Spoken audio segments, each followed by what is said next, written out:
Personas que han estado en un psiquiátrico, ¿qué fue lo más loco que vieron? No soy paciente, pero trabajé en unidades de trastornos alimentarios para adolescentes y adultos durante algunos años. Hicimos mucho de alimentación por sonda nasogástrica restrainada en adolescentes y adultos, pero lo peor siempre era esta hermosa y tranquila chica de 18 años que simplemente se negaba a comer a pesar de que un miembro del personal suplicaba por horas y horas. Teníamos a 8 miembros del personal sujetándola mientras yo le colocaba la sonda nasogástrica en la nariz y bajaba por su garganta, y todo el tiempo ella intentaba morder, escupir o atacarnos a todos. Comprensible, la verdad.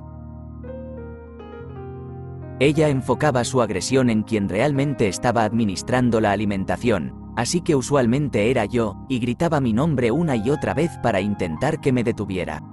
Siempre me sentí tan mal por ella. Una vez logró liberarse y atacó a uno de los miembros del personal, un hombre realmente grande y fuerte, por cierto, y le rompió 4 costillas antes de que pudiéramos quitarla. Ahora le va bien. Me enteré recientemente de que comenzó a entrenarse para ser enfermera de salud mental y se está recuperando de la anorexia cara sonriente. Como oficial de policía, en una de mis primeras semanas de entrenamiento, nos encontramos con un joven con esquizofrenia que estaba en medio de una crisis psicótica. Había entrado a una iglesia y se sentó en la sala de niños en medio de la clase dominical durante el tiempo de las galletas. Y no podía entender por qué no querían darle galletas y dejarlo colorear. Era muy amable con los niños, pero comenzó a volverse hostil cuando los adultos comenzaron a exigir que se fuera. Una vez que se dieron cuenta de que no era el padre o hermano de uno de los niños, lo inmovilizaron en una mesa con gruesos cinturones de cuero y le pusieron una inyección sedante mientras pataleaba y gritaba, agarrando mi brazo, suplicándome que no lo dejaran pasar por esto de nuevo. Estaba horrorizada. Se necesitaron 6 hombres para arrastrarlo fuera del aula, se usaron pistolas eléctricas varias veces y salió en una ambulancia, traumatizando prácticamente a todos los involucrados. Terminé siendo asignada al área donde vivía. Desarrollé una relación con él, al punto que cada vez que salía y causaba problemas, me llamaban, incluso en mi día libre, porque, de alguna manera, yo, una mujer de 54 kilos, no tenía problemas para hablarle amablemente y convencerlo de subirse a mi patrulla y llevarlo a la unidad de crisis para que regresara a su medicación, incluso quedándome con él mientras le administraban los medicamentos iniciales, los cuales ya no necesitaban inmovilizarlo. Guardaba galletas en mi auto porque era mucho más feliz y fácil de tratar cuando su nivel de azúcar en sangre no estaba peligrosamente bajo. Pasaron casi 2 años y medio, pero logré poner a su familia en contacto con un magistrado que pudo obtener el poder médico para tomar decisiones por él, y pudimos ponerlo en una medicación diaria regular. Cuando dejé mi carrera, me lo encontré a él y a su hermana en el supermercado. Él me recordó y me agradeció por haber sido tan amable con él, y me contó con orgullo que finalmente había superado su miedo a las agujas y estaba recibiendo 3 inyecciones cada mañana. También me dijo que había conseguido un empleo diseñando tatuajes para una tienda de tatuajes en la ciudad y estaba tocando en una banda nuevamente. Estaba muy feliz. Ahora somos amigos en Facebook y me alegra ver que ha retomado la relación con el hijo que tuvo a los 18 años, con quien no había tenido contacto desde que su hijo tenía 2 años debido a sus problemas de salud mental. Estoy realmente feliz de haber podido tener ese impacto en la vida de alguien. Pero nunca olvidaré ese primer día, viéndolo ser inmovilizado como un animal rabioso, y la expresión de terror en sus ojos. Porque había sido años de escuadrones de hombres policías enormes capturándolo, arrastrándolo allí mientras pataleaba y gritaba, sujetándolo, los doctores llenándolo de medicamentos hasta convertirlo en un zombi, y días después, cuando ya no representaba una amenaza, lo echaban, hasta la próxima vez que la policía fuera llamada porque estaba aterrorizando a algún extraño desprevenido. Hice de mi misión ayudarlo antes de que lo matara algún propietario o algún otro policía que no se interesara en averiguar quién era este hombre o por qué estaba teniendo batallas de sables de luz en medio de la carretera. Y sigo muy contenta de haber podido tener ese tipo de impacto en su vida, además de en algunas otras personas con las que me encontré durante mis años antes de que me obligaran a retirarme por razones médicas.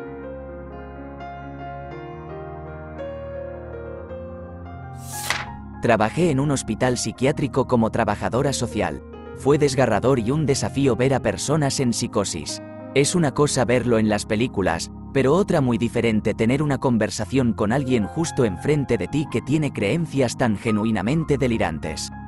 Recuerdo a una paciente llorando histéricamente en mi oficina acerca de cómo la CIA sabía que ella estaba en el hospital y, como resultado, ahora iban a matar a su hermano. Y no había forma de convencerla de lo contrario. Lo más aterrador que me pasó fue ser acorralada por un tipo con un historial de violencia y agresiones sexuales. Él medía literalmente cerca de 2,13 metros, probablemente pesando cerca de 180 kilogramos. Yo mido 1,70 metros y pesaba entre 54 y 59 kilogramos en ese momento. Él simplemente me acorraló, sonriendo de manera inquietante y riéndose lentamente en mi cara. Por suerte, una enfermera entró por la puerta unos 10 segundos después, ella le dijo que se alejara de mí y pude salir de la unidad. Los 10 segundos más aterradores de mi vida. Era trabajadora social en una institución que tenía un salón para lo que llamábamos condenados a cadena perpetua. Era esencialmente para personas que no tenían esperanzas de ser liberadas debido a sus condiciones. De todos modos, mi salón tenía 14 camas y estaba lleno. Había un tipo que era enorme. Medía 2,01 metros y pesaba alrededor de 158 kilogramos. Se llamaba Simón, sufría de esquizofrenia inducida por sustancias ilícitas y tenía trastorno bipolar. Hablaba consigo mismo todo el día, pero nunca hablaba con los demás. Todos los otros hombres en la sala tenían miedo de él. Era mi turno de hacer el primer turno. Llegué temprano para comenzar con unos trámites que necesitaba terminar. Cuando abrí la puerta con mis llaves, escuché a Simón golpear la puerta con sus puños. Miré a través de la pequeña ventana de la puerta y él y el salón estaban cubiertos de sangre. Me entró el pánico y llamé a seguridad por refuerzos porque pensé que había matado a alguien. Resulta que Simón estaba en medio de un episodio maníaco extremo y había logrado caminar hasta desgastar literalmente las plantas de sus pies.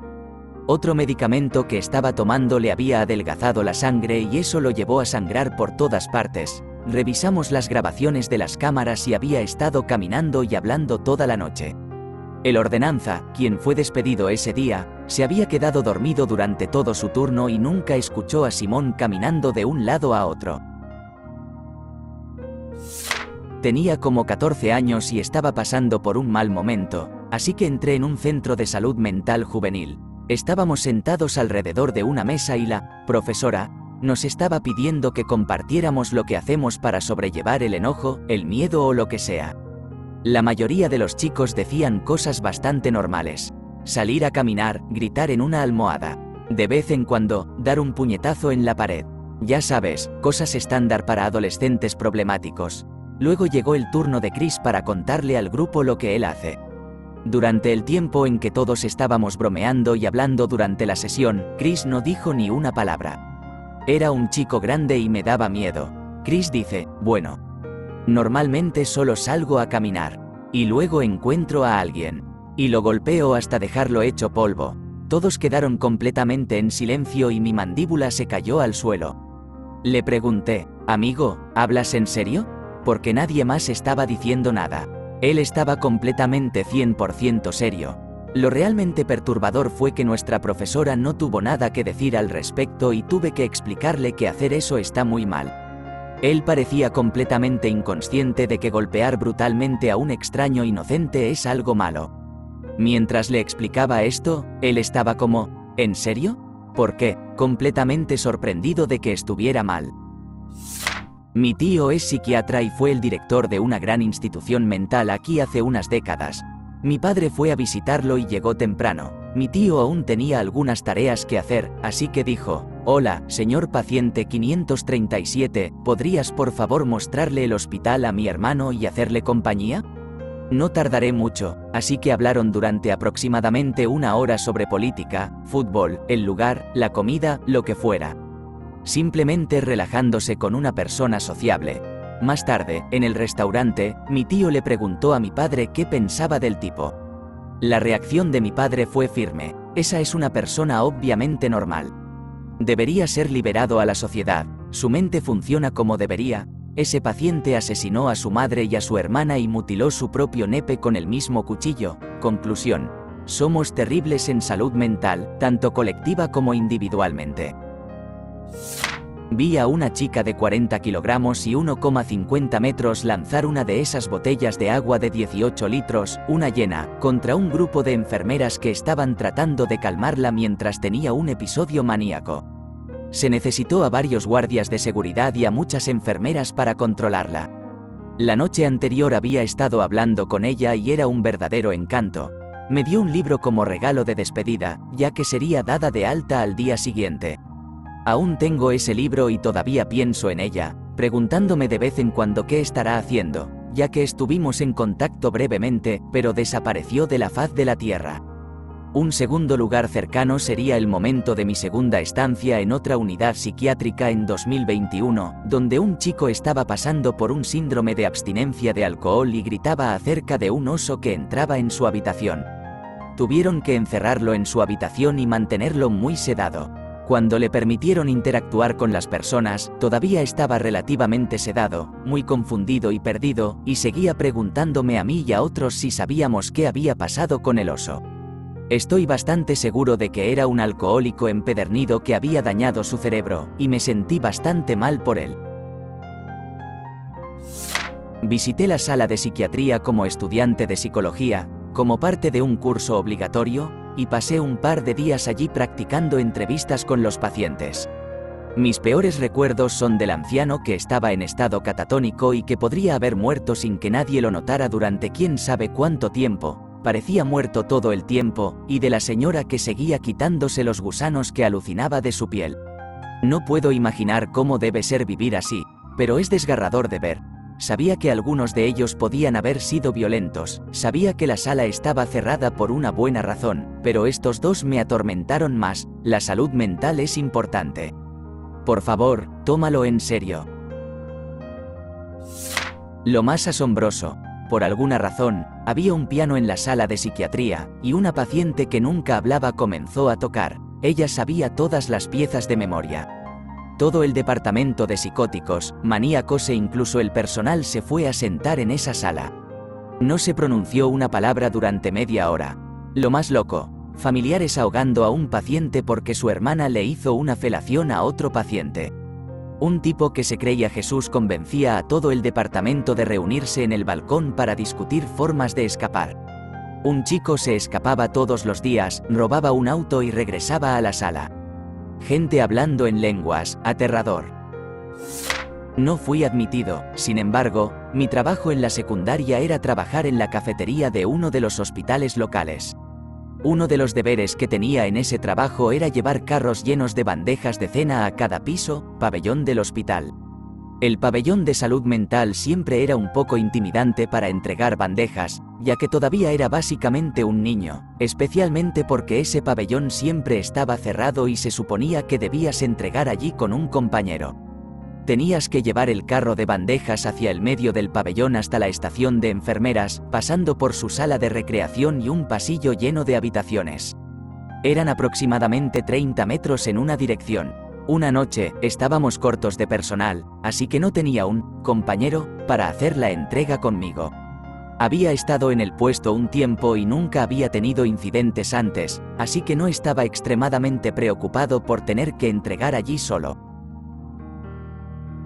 Desbloqueé la puerta del pabellón, hice el camino hasta la estación de enfermeras y rápidamente me di la vuelta para hacer mi camino de regreso.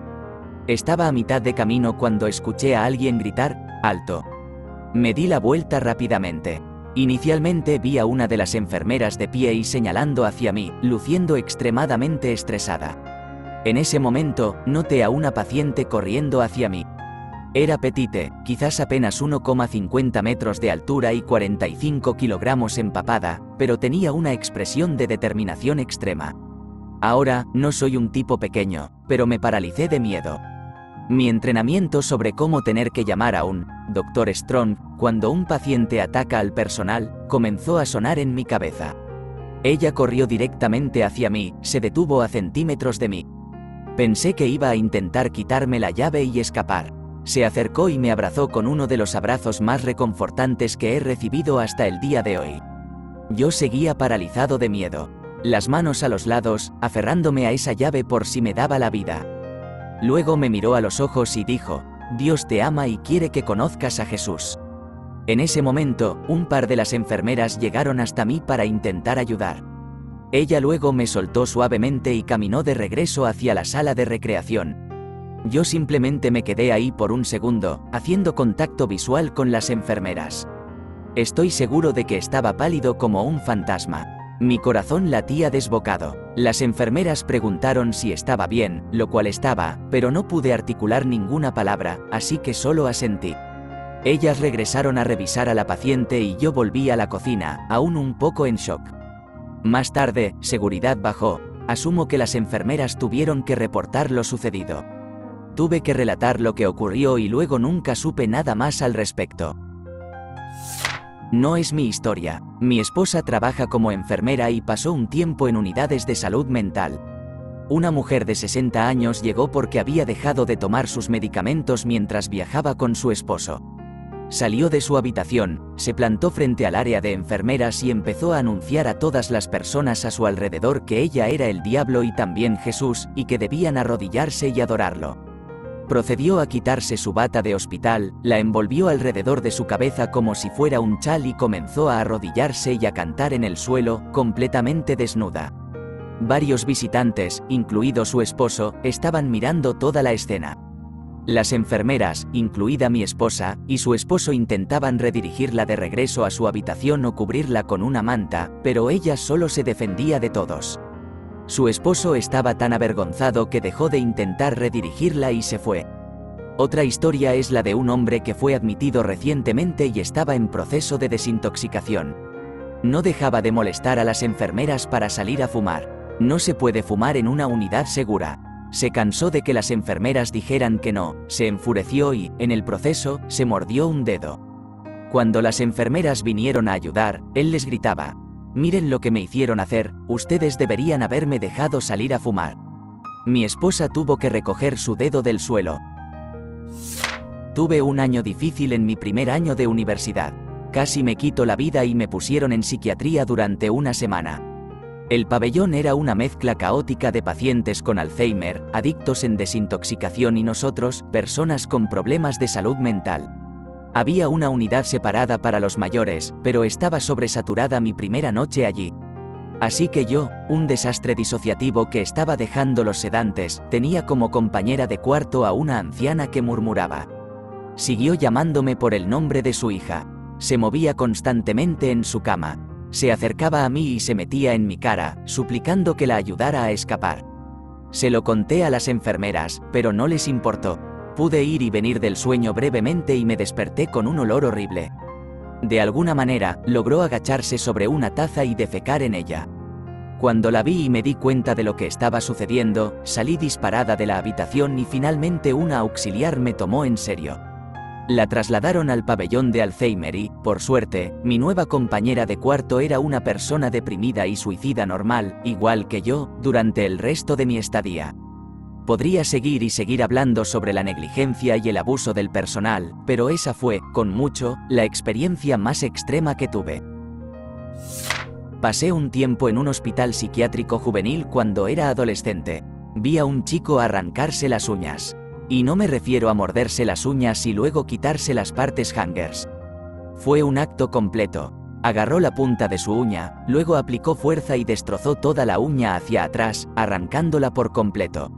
Se quitó el pulgar izquierdo, el índice izquierdo y el meñique izquierdo antes de que un enfermero lo detuviera. Tenía alrededor de 14 años y lo hizo de manera clínica, sin mostrar ni un atisbo de dolor. Muy inquietante. ¿Por qué estaba allí? Porque en ese momento la gente no sabía qué hacer con alguien con autismo. No era un paciente, sino un empleado. Tuve un chico de 16 años que medía aproximadamente 1,88 metros y pesaba cerca de 100 kilogramos. Tenía una constitución similar a la de un linebacker.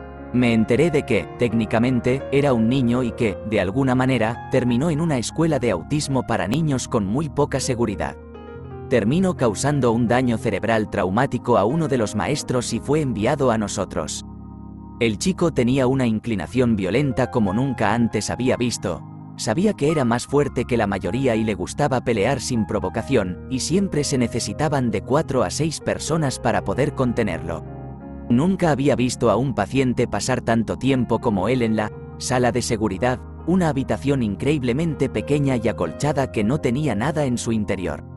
Sus padres no autorizaban su traslado a otro lugar y tampoco lo llevaban a casa. No estábamos equipados para atender a alguien con su nivel de violencia. Así que allí se sentó. Durante 1 año y medio. No era como un solo incidente que fuera una locura, era toda la situación. Pasé alrededor de 9 días en el hospital psiquiátrico en Atlanta. Hice un amigo que estaba convencido de que tenía SIDA y que todos los médicos le mentían porque él era negro. Tenía un terror terrible de haberlo contagiado a su novia y al bebé que ella estaba esperando. También había una mujer musulmana que nunca hablaba, pero yo le presté mi champú y así desarrollamos cierta confianza entre nosotras. Eventualmente me dijo que su esposo la había internado porque ella ya no quería estar con él. Él era abusivo con ella y con sus hijos, hay muchas más historias. Realmente desearía poder consultar sobre cómo están estas personas. Sin embargo, esto fue hace mucho tiempo, en 2007. Recogí a un familiar cercano de una sala cerrada después de una estancia de 3 días para desintoxicación de sustancias ilícitas. Mientras esperábamos su papeleo, mi hijo mayor y yo nos sentamos con él en una pequeña área común, en una larga mesa con libros para colorear y crayones. Había un par de otros pacientes allí, simplemente relajándose, pero mientras estábamos sentados, esta joven se acercó y se sentó justo al lado mío en el banco. Muy pegada a mi pierna. Supongo que tendría alrededor de 19 o 20 años. Llevaba un largo bata de baño y su cabello estaba erguido, desordenado, como Macy Gray o Hit Miser. Estaba completamente desconectada, con la boca abierta y los ojos caídos. De todos modos, se acercó a mi lado y le preguntó a mi familiar, al otro lado de la mesa, ¿quiénes son estas personas bellas? Él le dijo quiénes éramos, y esta chica simplemente puso su cabeza en mi hombro. Dijo, no creo que salga antes de Halloween. Pero mi abuela dijo que me guardará algunos dulces. No sabía realmente qué hacer o decir, así que le pregunté si quería colorear algo para mí, señalando todas las páginas para colorear. Ella levantó la cabeza y dijo, hombre, que le den a esa cosa, y simplemente se levantó y se fue. No era tan loca, lo sé, pero simplemente se quedó conmigo, me hizo sentir tan triste. Esto fue justo antes de Halloween. A principios de diciembre, la vi en las noticias locales, había apuñalado a un hombre hasta la muerte. La reconocí al instante, aún me sigue haciendo sentir triste. Fui admitido hace 3 años, el 3 de diciembre. Antes de eso, tenía un hermano que estuvo entrando y saliendo del sistema de cuidado durante años. Ella tenía compañeros de sala, uno de ellos estaba convencido de que era el Terminator, hablaba como él, se vestía como él y llevaba una banana como si fuera una escopeta. Otra mujer estaba bailando por la habitación, pegándose a las paredes, luego se quitó la ropa e intentó tocar a varios de los hombres en la sala, antes de que se descubriera que su esposo había muerto días antes. Había un anciano con una ansiedad terrible, pero era muy amable, y en el hospital en el que estaba había una sala de EFT, terapia electroconvulsiva. Después de su primera sesión, indiscutiblemente cambió por la experiencia, ya no era tan amable, pero no horrible, decía que, simplemente se sentía vacío. La cosa más extraña que me pasó probablemente fue inventar a una persona. Era amigo de alguien llamado Chris, que aparentemente no existía. No estoy psicótico, lo que lo hacía aún más raro. Creo que fue un mecanismo de defensa. Sin embargo, lo que más se me quedó fue que conocí a tantas personas creativas, pintores, poetas, músicos, escultores, bailarines. Personas con las que quizás nunca vuelva a cruzarme, pero compartimos unas semanas de vida juntos. No es realmente algo que presencié en la sala, pero entré por ideación suicida, era mi primera vez viendo a un terapeuta y no sabía que te enviarían si siquiera pensabas en esas cosas. De todos modos, era principios de marzo de 2020. Durante la primera semana, mi novio de ese entonces y mi mamá me visitaban o llamaban a diario. Un día, todos dejaron de recibir visitas o llamadas. No nos permitían ver televisión ni escuchar la radio. Esto continuó durante varios días y todos estaban un poco asustados y elaborando teorías, desde la guerra hasta el apocalipsis zombie. Resulta que había comenzado el confinamiento por COVID y aislarnos de esa información era su manera de intentar evitar que nos asustáramos. Ni siquiera nos lo dijeron. Después de varios días, permitieron que cada persona hiciera una llamada telefónica. Supe la situación de mi mamá, quien afortunadamente está en el campo médico y pudo explicarlo de manera racional, y no me permitieron hablar con mi compañera de cuarto hasta que ella tuvo su llamada. Salir al mundo en medio del confinamiento fue una experiencia tan surrealista. Sabía que mi vida probablemente sería diferente después de estar allí, pero no esperaba que fuera así. Estuve en una instalación de internamiento para adolescentes durante 30 días. 2 personas vienen a la mente. Un chico llamado David, que era muy alto para su edad, creo que solo tenía 13 años. Insistía en ver las películas de Viernes 13 en las noches de cine y todos tenían miedo de discrepar con él debido a su naturaleza violenta y sus frecuentes fantasías homicidas. Odiaba tomar su medicación y probablemente de 2 a 3 veces a la semana peleaba con las enfermeras psiquiátricas al respecto. No es broma, se necesitaban de 5 a 6 hombres grandes para controlar a este chico. Era aterrador. La otra era simplemente triste, una chica llamada Wendy. Ella tenía 13 años y era realmente amable. Pero siempre usaba la misma ropa y olía realmente mal. Aparentemente, esta es una defensa común para los niños que han sido violados o agredidos repetidamente por miembros de la familia. No se lavan o incluso se ensucian para hacerse indeseables para su agresor. Yo le daba un gran abrazo todas las noches en el área común cuando era hora de ir a nuestras celdas. ¿Te gustó el video? Regálanos un me gusta, deja tu comentario y suscríbete para que así no te pierdas de los nuevos videos que subimos todos los días.